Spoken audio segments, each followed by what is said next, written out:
Welcome back to the Sosbans and Sidesteps podcast, the home of all Scarlets chat, all things Scarlets, all things West is best, all things everything, really. I am joined by Benji, Good evening.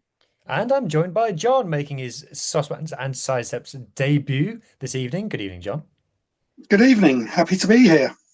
Now, you may remember John, some of you, from his appearance on the Rap podcast a few weeks ago, and this is his debut on Sosbans. So, two podcasts, John. You'll be catching me up at this rate. I don't know about that.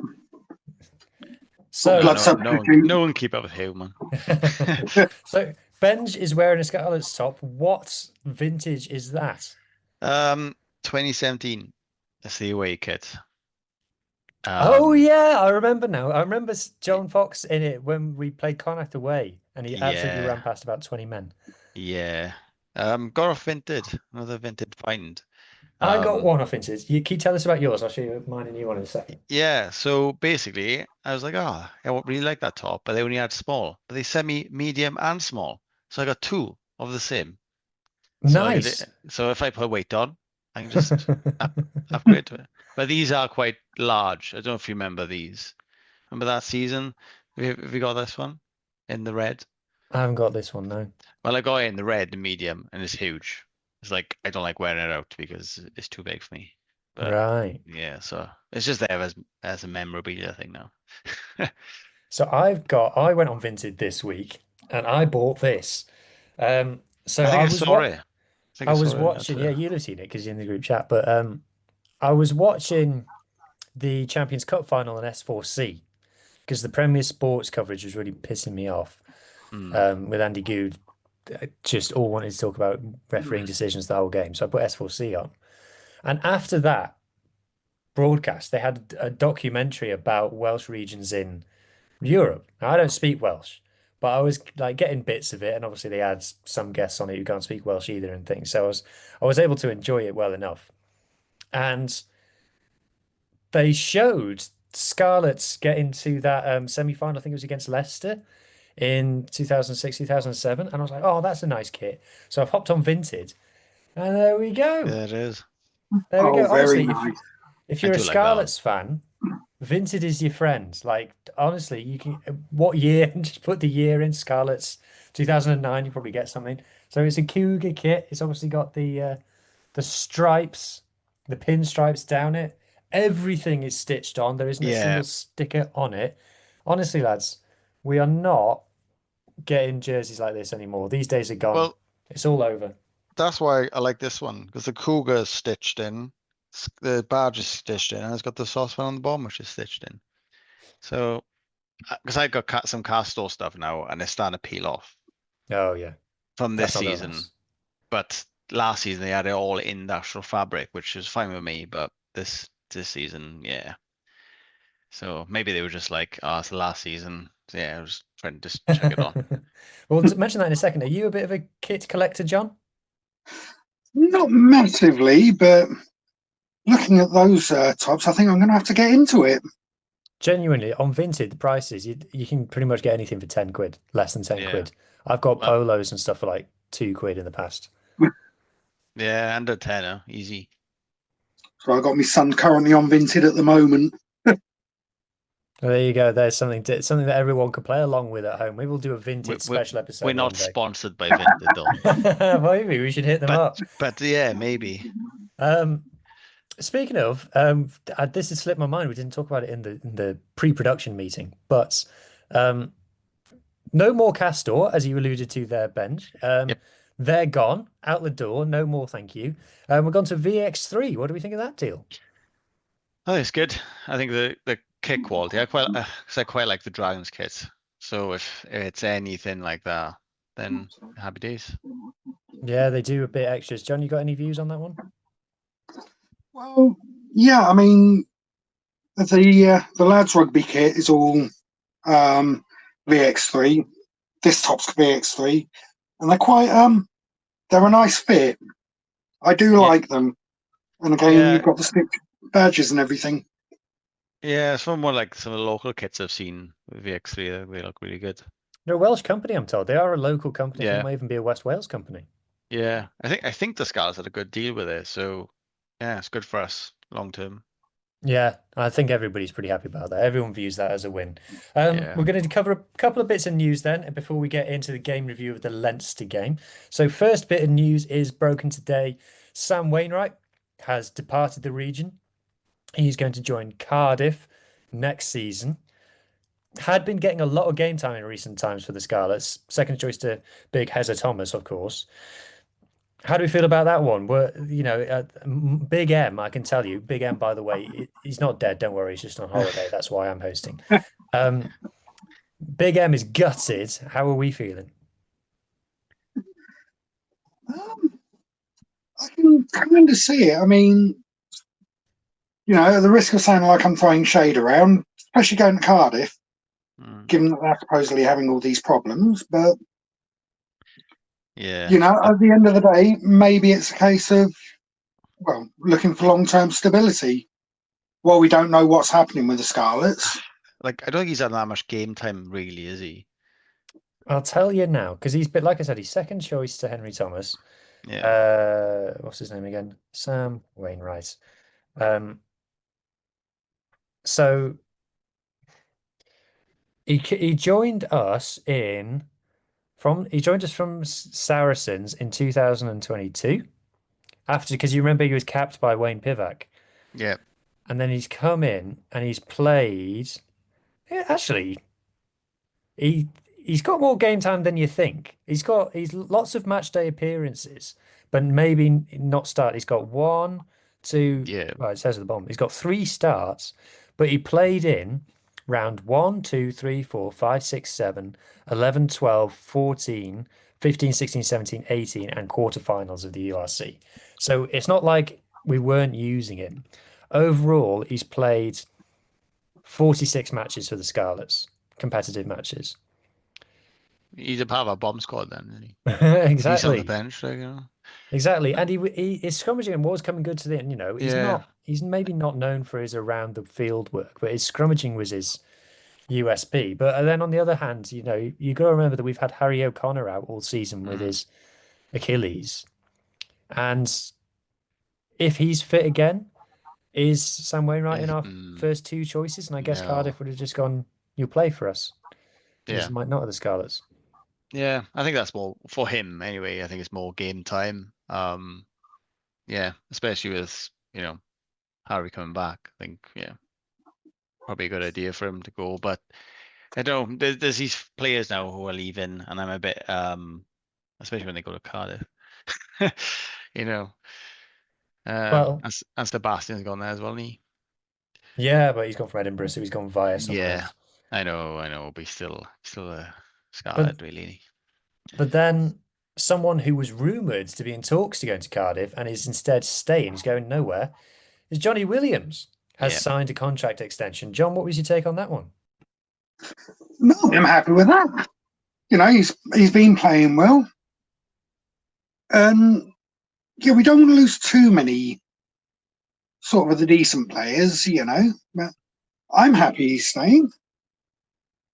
yeah.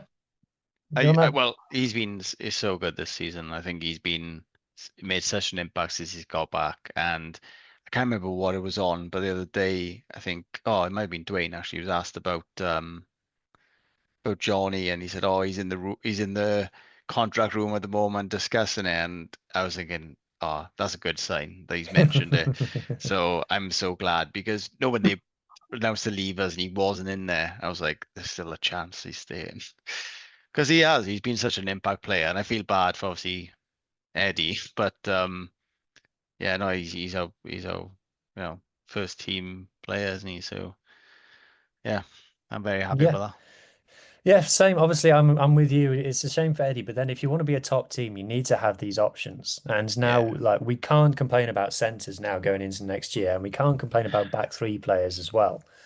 we, We're absolutely stacked. My only kind of slight worry is that obviously Johnny, head of the Cool Kids table, to give him his full title, um, is if we then go in with these stacked positions in the backs, and then we go in because we've seen Morgan Jones has been announced as leaving as well, who hasn't played for yeah, us at all this season. So we're now light in the second row. We know that we're light at fly half as well.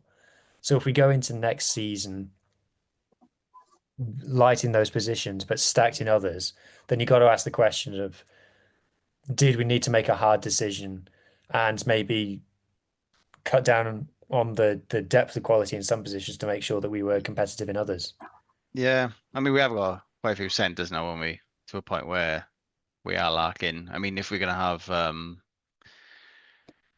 skip my mind, Hawkins come in as a 10, which I don't think I think we'll end up putting him a center in the end. We're just congested in that space, aren't we? So I mean, Johnny's gonna get picked over everyone else, in my opinion, anyway. But also we need. I mean, we've stacked in the back, we've stacked in the center. I just think that, especially when we go into Six Nations and international periods, then, it's good to have that depth, I guess. But, if Sammy's going, for example, we've got no one left really, have we? That's the thing. Yeah, yeah, it is. I messaged Martin like a non way a non international selected 15, Yeah, who was it? and it's a struggle. You struggle to get. Yeah. You can name a 15 just about, but you struggle to get a 23 out of it.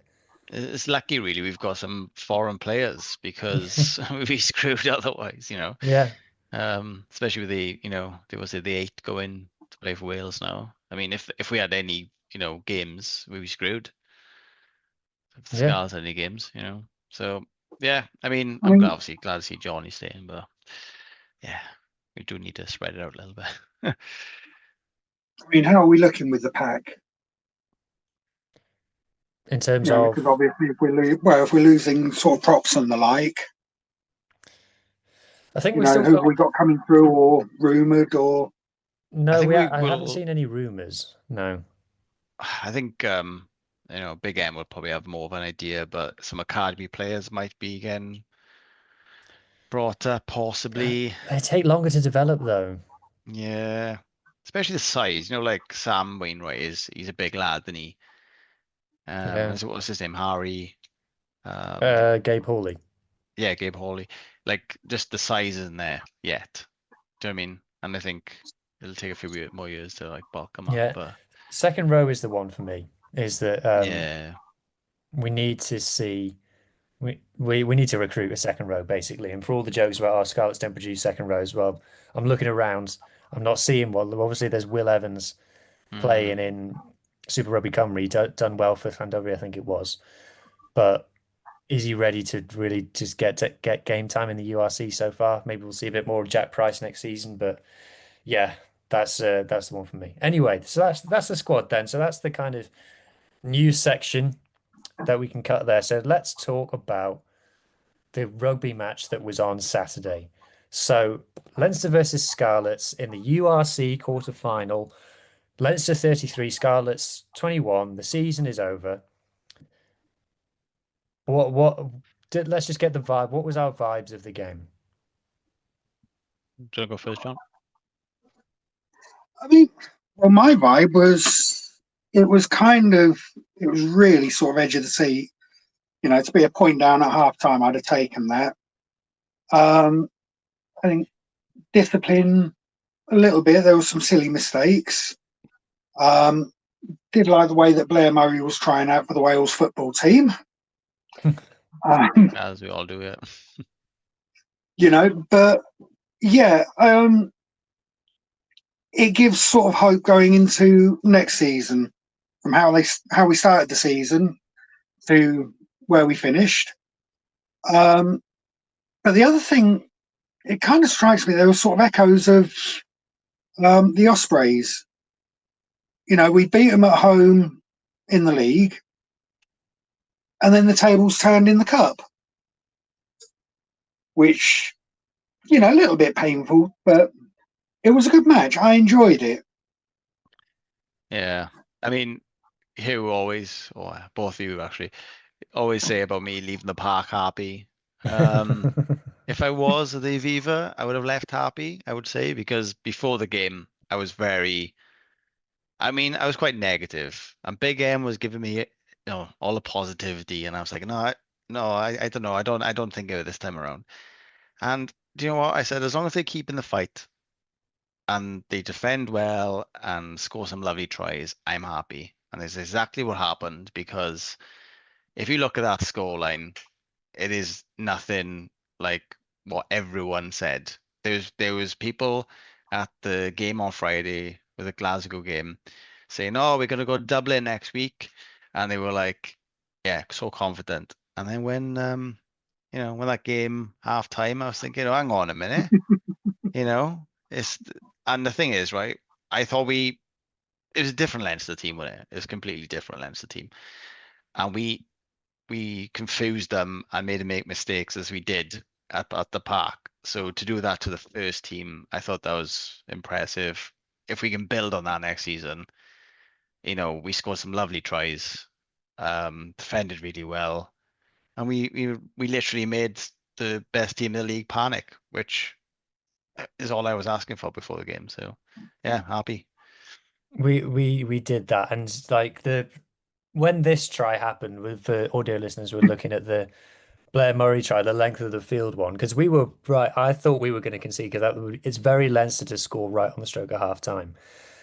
But then it kind of broke away. I couldn't believe it. I was like just sat on my sofa watching it, just leaning back, just like thinking the ref's going to blow a whistle any second. Like this isn't Hmm. happening. This isn't real. Well, Like they I'm sure did, didn't they? she's probably blown the whistle already, and this is going to get disallowed. And then it got scored, and it was a perfectly fine try. Of course, they had to have a couple of looks on the TMO. Obviously, And Welsh he teams grounded it perfectly as well, which I Welsh love. teams scoring in Ireland. Hang on a minute, we better just go to the TMO. I'm Yeah, surprised. So that was awesome. And like you said, Ben, to like get some good tries out of it. All of our tries were absolutely class. yeah, Like if I can find like the last one, the counter-attacking try. Like this is like a try. The season contender starts in our own half. yeah. We got dummies, we got offloads, we got a juggle of the hands. Look, if you've watched it for a second, there's even a dive pass from Archie, old school. There you go. James Lowe, don't know what he's doing. And then we got a chicken win offload from Sam Lousy, bounce off and another chicken win from Warthog, and then Johnny Williams under the sticks, boys. Do you know, when I was watching these tries, I was thinking, doesn't it resemble what we were doing in 2017? In the sense of like we could score from anywhere, and the boys knew they were there. There was passes going left, right, and centre, and the boys were there. That's exactly what we were doing in 2017. We look like a team that enjoys playing with Yeah, one another. yeah. That's what I feel. That's why I've started enjoying watching the Scarlets more. And to be honest, obviously, we do the socials and stuff with this podcast. We do Twitter, we do Facebook, we do TikTok. The positivity that we're getting, the interactions from Scarlets fans, it's through the roof at the moment. Now we've Yeah. lost our last two games, but people are enjoying watching the Scarlets, enjoying talking about the Scarlets, backing all the players. I'm not Uh, seeing players getting pelters like they often do. Well, after last season, it was so negative everywhere he went, wasn't it? Like there was nothing really to be positive about. People were calling for Dwayne's head. And this season now at the end, I mean, I've seen nothing on socials but positivity. And that's from not just our fans, but like the rest of the Welsh region fans. So they all said Scar's played amazingly well. You guys have improved so much this season. And literally that's all I've seen is proud of the boys, which I think we all can be at the end of this season. And that's the thing I think. I mean, I know you guys discussed the like player of the season last week, but I would say Josh McLeod, because I think he's brought everyone together. And I think this season we've just seen the boys. They literally, you can see even when they're doing the drum in the locker room after, they're loving life again. And I think I love seeing that. I love seeing like players who just want to be there. Because don't think we had that last season.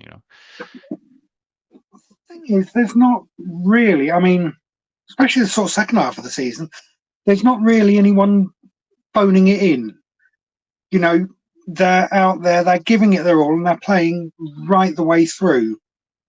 Yeah. Um, I mean, look, Plumtree last week, just seeing him literally just like out on his feet, but still running into players. I mean, that's all you want, isn't it? is Mm. players Yeah. that just want to play for the team. And I think, yeah, I'm very proud to be a Scarlets fan this season.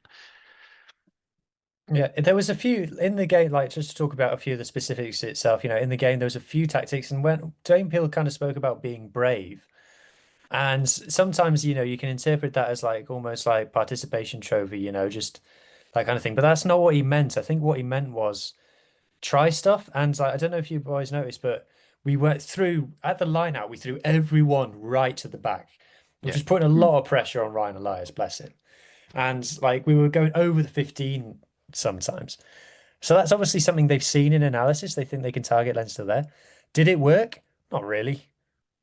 Not it didn't particularly No. work, but it's kind of it's it showed how like we were that lack of fear of come on, let's give Leinster something to worry about. And we evaded, this is a statistic, 1/3 of the tackles that Leinster attempted on us, and we scored a try in all three of our visits to their Yeah. 22. Now you can say that 3 visits to a 22 isn't really enough, which I don't think it is. But It's something to still, build on, though, yeah. isn't it? If we can do that every time next season when we get into the 22, then we'd be laughing at the end of the season, Um, one thing I did notice though, the substitution of Sam Costello on 60 minutes. Yeah. I'm not sure what was going on there. And especially when I think it's one of the first things Johan did was like try and run it from our like trial in. And I was like, no, Sammy would have kicked this away. Please kick it away. Um, I know we haven't even mentioned the ref, yeah. God. Yeah. I obviously everyone knows that I'm a Holly Davidson fan, and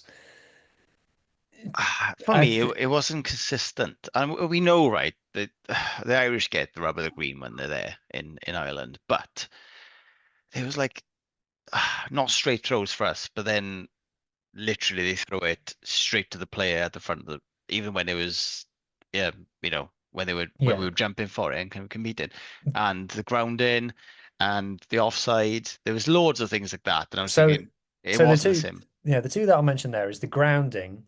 It's annoying, but unfortunately I do think that was correct because the laws say that you can use your body. It doesn't have to be with your hands. So if his tummy's touched it on the ground, Yeah, then but it is technically a try. doesn't it like hit his elbow before hitting the body, which is then I would say is almost separation. I don't know. I think I mean, it's she'd very given it, technical, yeah, she'd given it but try in real time. So I think there wasn't enough to overturn it for me, then unfortunately. the offside, I would say it was offside because he was in the mall, and the try came from that. I mean, the way I thought about the end of the game, it should have been closer than it was by The the way it the was. the not straight of the line out, that one that's on the AR. The referee can't see that from where she is. So Yeah, that's on the AR, and it's happened literally right in front of the AR. So for him not to give it, that's a shocker. That's just not yeah, good enough. Like it's gone like if you watch it, it's like outside the the outside shoulder of the Leinster players. Like it's not yeah, even close to straight. no. It's And we so jump. If we didn't jump, then fair enough, because isn't yeah, exactly. that And we that's the rule, jumped. isn't it? Yeah. Yeah, Absolutely, absolutely. And the one we did get a not straight given against us, which was wrong. It was perfectly fine. yeah, yeah. Um, and there was the one, it was the off the ball shot by Johnny on Geordie Barrett. Geordie Barrett, by the way, didn't want to play in this game. He got that shot off Johnny Williams and was like, I didn't come all the way from New Zealand for this. Um, Especially when he gets outpaced by Blair Murray as well, which was yeah, lovely. Holly lets that go in real time. She's like, it's fine. And Leinster don't lose the ball. Leinster play on. They go through a few more phases. I think it's 30 more seconds the game goes on for, and then they knock it on. And then the TMO comes in and goes, check, check. I think we need to check for an off the ball shot here. You need to give a penalty to Leinster 10 meters further up the pitch instead of a scrum to the Scarlets. And it's kind of like we're not getting that call. We're just No, not. no. If that happened, yeah, if it happened to us, they wouldn't have gone back for it. Yeah. There was a few times I saw McLeod going over to Holly and was like, "Can we have a look at that?" And she just didn't want to have a look at it. But then every Leinster one was looked at, that was a frustrating thing. They asked about the grounding, even though the grounding was fine for Blair, and you could see he was fine for Blair. They checked it. They even could have though, checked it in the background. yeah, There was no need to exactly. stop the game. Not Yeah. for it to actually stop the kick and be like, right, I'll have a look now. Yeah. Just yeah, it's just silly. Speaking of Blair, then, star player of the game should be on the British and Irish Lions tour. Mhm. Like the foot, he's just getting better, isn't he? Better and better, John. I think so. Yeah. I mean, I've I've not seen him really have an off match, and to not even be in sort of consideration, I think is a bit bizarre. There's one Welsh player playing in the regions in the Lions, and then you got what is it, 8 or 9 Leinster players in there? There was 10 there was 10 Lions on the pitch for Leinster in this game. Mhm. 10. There's 10. 12 in total, Yeah. I think. Yep.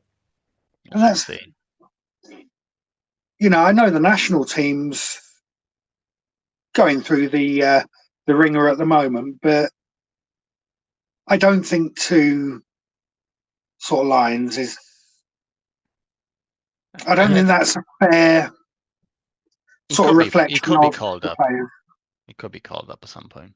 Well, he's taken a not fit Mac Hansen over him. And I think like any Scottish fans listening, which would be weird, but if there are Scotland fans listening, um, obviously Darcy Graham is probably the next cab off the rank. But I think, Blair Murray in this game, 68 meters, 11 carries, like his kick down the field doesn't count as a carry because he wasn't holding the ball.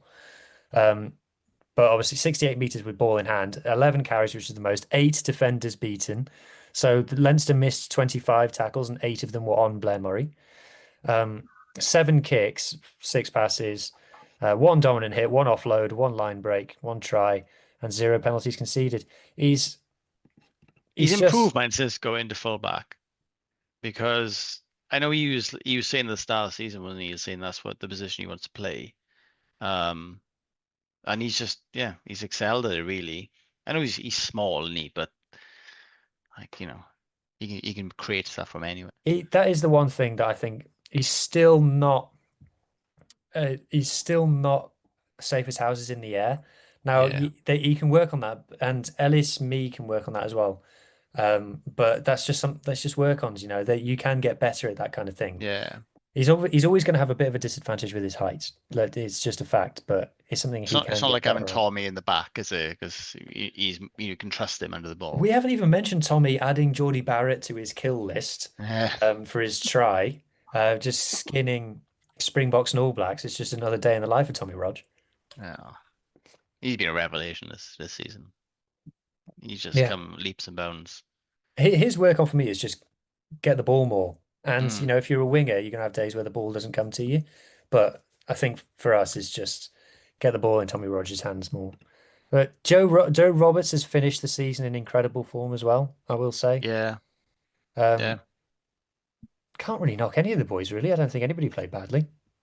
No, No, even Johan Loy played all right, which is nah, Um, he, the he did play well for the last. Didn't he? He's created the last tries, didn't he?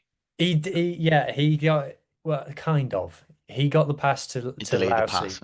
Yeah. Yeah. So, and yeah, so He was the anyway, starter I of the think I try. think just for me, and I think this is kind of the vibe around all Scarlets fans at the moment is, like I said, 10 British and Irish Lions in that Leinster 15, and we've gone there and we've looked not, you know, I think to say they're equals is a bit of a stretch. We've looked Competitive. 75 to 80% as good as them. But yeah, they know I they think had a match. Yeah. and I think we did like Wales proud in a sense because we were competitive with the best team in the league. So that's all we wanted this season, wasn't it? When we said we just want to be competitive, we've been competitive 90% of the time. Hmm. There's been a couple of games we should have done better in, but other than that, yeah. I mean, I don't think we've had any games where we thought, oh, we were terrible, Yeah. you know. And even when Yeah. we were terrible, we still weren't that far off. Do you know what I mean? Like that's always what they say about bad, good teams. They can have a bad game but still play all right, and I think that's where we are. Yeah. It sucks that it's such a long off season. Like, I'd encourage the Mm, Scarlets schedule as many friendlies as possible during the summer because yeah, it's like not until the end of September that they play their first URC match again. It's bloody ages away. there will So be some friendlies. I know they haven't announced any yet, but there will be a few. yeah, yeah. Um, So I don't know. What's the closing thoughts on the season? We'll do a couple of special review podcasts to round off the season. Obviously, a little bit sad now. We don't get to watch the Scarlets again, like I said, for a few months. mhm. Just how will you look back on this season, boys? What will be your memory of the 24-25 season for the Scarlets? For me personally, when you look at where they were expected to be at the start of the season, to where they finished up, top Welsh side, um, plenty of heart, plenty of good rugby to watch, and I honestly don't think you can fault them. Going through the season, they've improved, and I think it's only going to get better next season. That could be the kiss of death, but Yeah, and we've if it we've is kept a the lot of the Super players, Bowl, haven't we? The same team, so I mean, we've lost a few, but we can build on this, which we're coming from last season, like, anything would have been better at the end of the day. But we could have been higher. We could have been top top four of the table if some of these results went our way. If we can turn them around next season, we could be top four. And when I went to the supporters meeting at the start of the year, and I think what they said was we want to be in the top eight and we want to get to, I think it was like a semi-final of the Challenge Cup.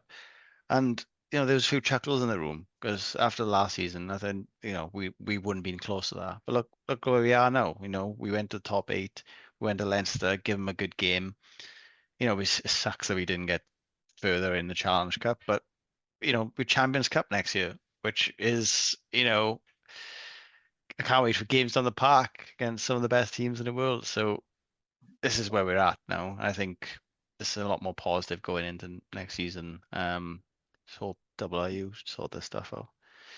Yeah, well, that's it. I hope that we look back on 24-25 and say that was when we saw what this team could be. Because I Yeah. don't think that this is the best this Scarlets group is going to play. There's a temptation sometimes when a Welsh team does okay to say, "Oh, this is the best it's going to be." I don't think this is the Mm. best this team is going to be.